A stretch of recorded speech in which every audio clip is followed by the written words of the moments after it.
হাঙ্গেরিকে 200 million euro জরিমানা করল ইউরোপীয় আদালত। লোহিত সাগরে গ্রিক মালিকানাধীন জাহাজে হুতিদের হামলা। অর্থনৈতিক সংস্কার প্রস্তাবের প্রতিবাদে আর্জেন্টিনায় বিক্ষোভ। G7 বৈঠকে যোগ দিতে ইটালি পৌঁছলেন মোদি, একাধিক রাষ্ট্রপ্রধানের সঙ্গে বৈঠকের সম্ভাবনা। ইউক্রেন যুদ্ধের আবহে কিউবা পৌঁছল রাশিয়ার নৌবহর, আমেরিকা বলল নিরাপত্তার আশঙ্কা নেই।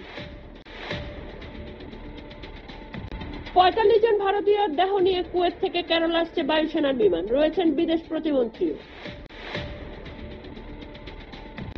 কেন বিজেপিকে সমর্থন? উত্তরপ্রদেশে জোর করে দলিত কিশোরের মাথা কামিয়ে দিলেন নাপিত।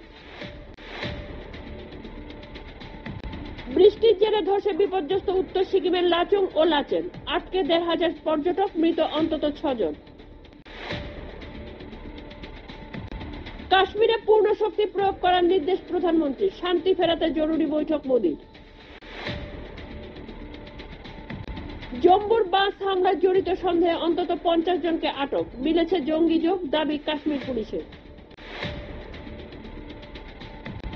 দিল্লিকে দেওয়ার মতো বাড়তি জল নেই, সুপ্রিম কোর্টে জানালো হিমাচল সরকার, ঢুকছে রাজধানী।